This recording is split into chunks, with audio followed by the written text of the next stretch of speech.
Well, welcome everybody to the Wake Up Call. It is Tuesday, and we are already more than halfway through the month of June. Oh my goodness, I don't know about you guys, but here in Ohio we're having a heat wave, so hopefully y'all are staying cool, staying hydrated out there. And today we're going to find our inner Einstein. We are reading from the book 100 Ways to Motivate Yourself, Change Your Life Forever by Steve Chandler. And what an interesting chapter we have today. It's going to be a good one, so let's just go ahead and get started. Find your inner Einstein. And the next time you see a picture of Albert Einstein, realize that that's actually you. See Albert Einstein and say, there I am. Every human has a capacity for some form of genius. You don't have to be good at math or physics to experience genius level in your thinking. Oh, thank goodness for that. To experience Einstein's creative level of thinking, all you have to do is habitually use your imagination. This is a difficult recommendation for adults to follow, though, because adults have become accustomed to using their imaginations for only one thing, worrying. Adults visualize worst-case scenarios all day long. All their energy for visualization is channeled into colorful pictures of what they dread. I wonder how many of us are being called out right now. What they don't comprehend is that worry is a misuse of the imagination. The human imagination was designed for better things. People who use their imaginations to create with often achieve things that worriers never dream of achieving, even if the worriers possess much higher IQs. People who habitually access their imaginations are often hailed by their colleagues as geniuses, as if genius were a genetic characteristic. That would be better understood as people who are practiced at accessing their genius. Recognition of the power of this genius in all of us prompted Napoleon to say, imagination rules the world.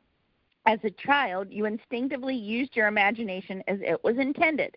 You daydreamed and made stuff up. If you go back into that state of self-confidence and dream again, you'll be pleasantly surprised at how many innovative and immediate solutions to your problems you come up with. Einstein used to say, imagination is more important than knowledge. When I first heard he said that, I didn't know what he meant. I always thought additional knowledge was the answer to every difficult problem. I thought, if I could just learn a few more things, then I'd be okay. What I didn't realize was that the very thing I needed to learn was not knowledge, but skill. What I needed to learn was the skill of proactively using my imagination.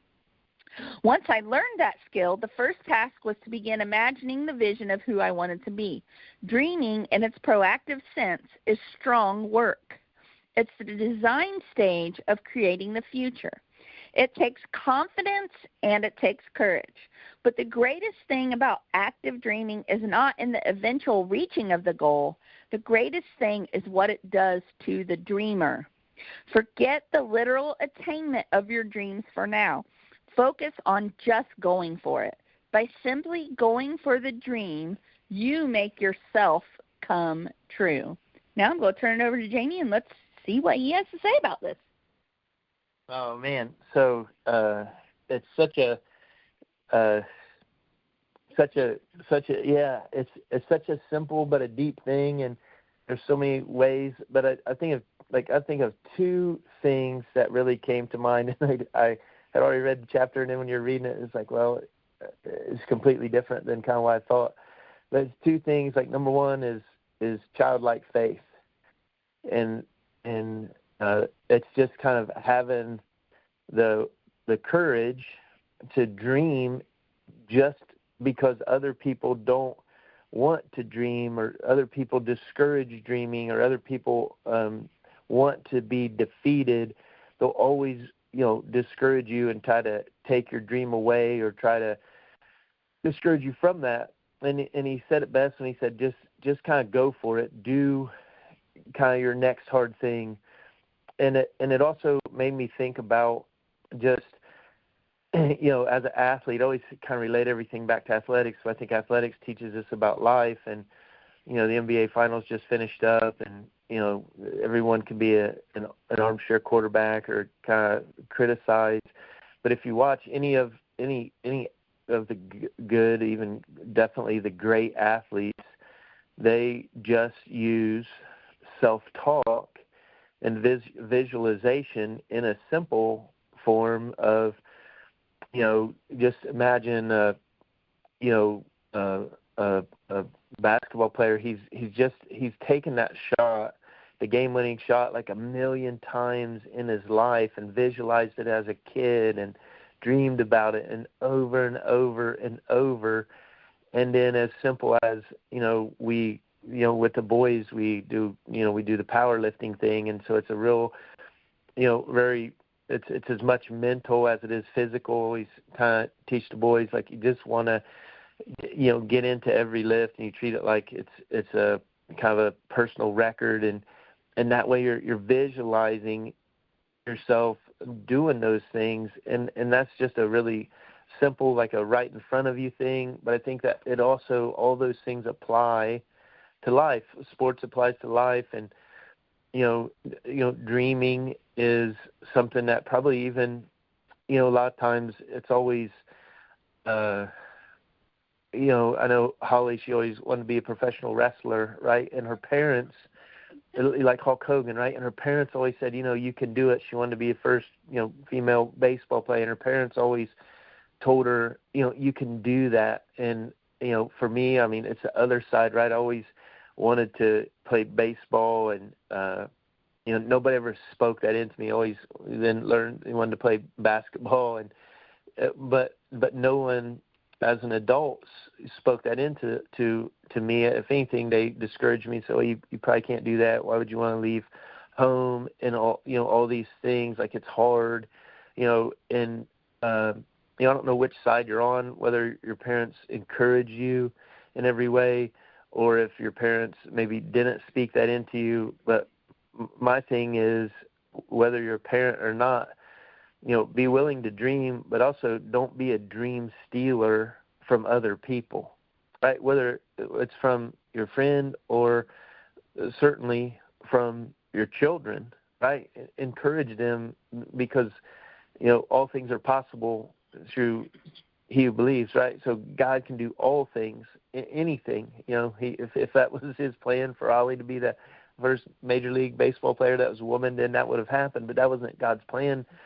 For Holli, he had a different plan, a greater plan, a bigger plan, and he has a greater and a bigger plan for you. But we have to have our willingness to dream. It's something I always do. I have a vision board, and I have it kind of written out. Always we plug into the prayer call every Wednesday. So every Wednesday on a prayer call, I just get it out, lay it there, lay it here every morning when we listen to the wake up call, and just try to visualize and dream about those things. Holli and I have a notebook where we just kind of write our dreams in, just little things like that we want to do. Some are little, some are bigger things, but it's amazing how when you do that, those things start to come true. I'm sitting here looking at my vision board, and then I'll turn it back over to Holli. The one thing that's right in the middle when I did it was to baptize Charlie, right? And that happened a little over a year ago. We just kind of celebrated that birthday or celebration, but it's that's just one of those things. I mean, and I won't go into all the other stuff. It's just a simple thing that we started dreaming about. It wasn't like we said, hey, we're going to have to do this. This is going to happen. It was just it happened. It was a spur of the moment. It's his decision. This is how it was supposed to be, and it was all God that made it happen. But when you start to kind of dream about those things, think about those things will eventually manifest in your life if you're willing to continue to take action and dream. And so that's all I got. Hope that all makes sense. And just anytime you're watching a game of any kind of sort, you just look at the athletes and watch how they talk to themselves, and they use that self-talk and that visualization. And it's just this very same thing that we're talking about to have their inner Einstein. I love that, Jamie. Thank you for sharing that and sharing all my secrets about my childhood dreams, about what I wanted to do. And he is right. My parents, I apologize, I got this weird cough. My parents always encouraged my dreams, no matter how bizarre, out of whack they were, they always encouraged them, and not just encouraged them, but facilitated it. And it made me grow up with a lot of confidence, not conceitedness or overbearingness, because I always knew where, all of my gifts lied was from God, right? But I just grew up with this unusual, I guess, confidence, and I look back and I know it's because I had parents that believed in me. And so, Jamie shared all that. I did want to be a professional wrestler, and I did want to be the first woman baseball player on the Cincinnati Reds. That was my dream. And I played baseball for several years. I never actually got into wrestling, and we still watch wrestling. It's a fun thing we do as a family.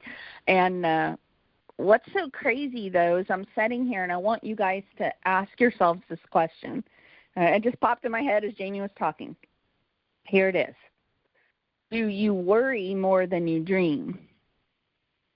And I think that's a question that we really got to sit and ask ourselves. Do you worry more than you dream? Do you have more worries than you do dreams? Now, as adults, and he said it in this chapter, this is really difficult for us to look at, because I almost guarantee you 100% of the people on here, you worry more than you dream, if you're being honest. And you have more worries in your life than you do dreams, okay? And I just want you to ask yourself why that is.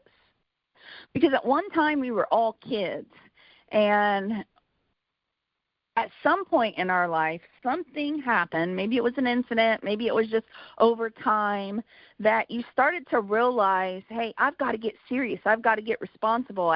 There's more important things to do than, have my head in the clouds, so to speak, right? Maybe a teacher told you that, or just, someone that had authority over you.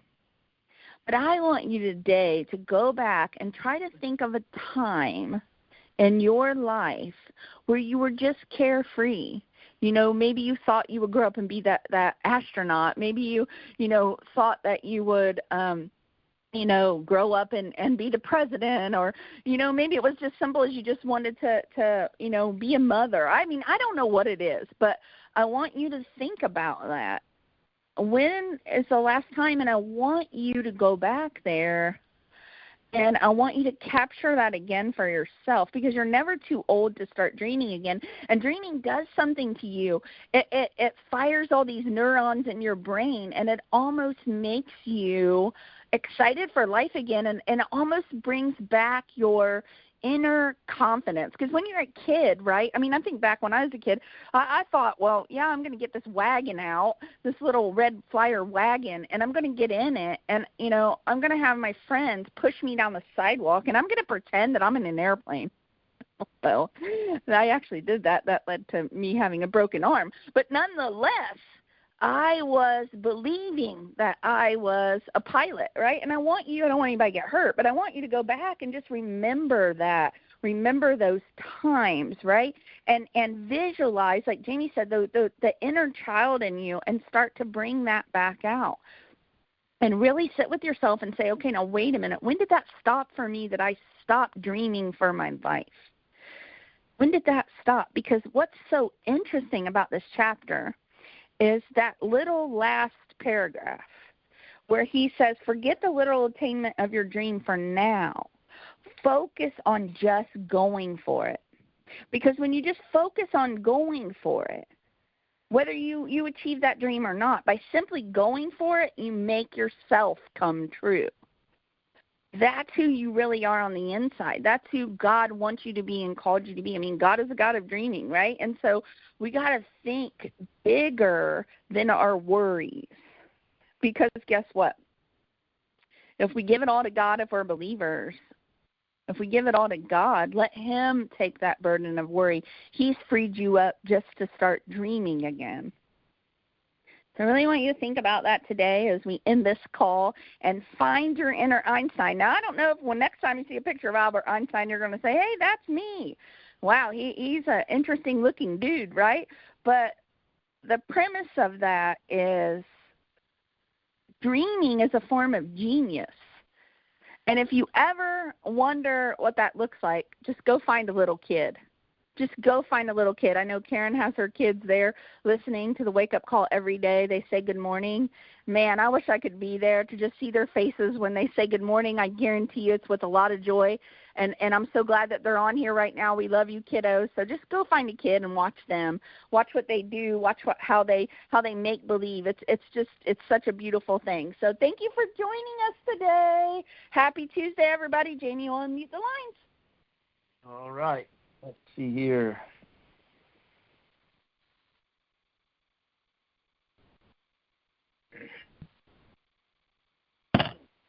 Thank you. Thank you. Great call.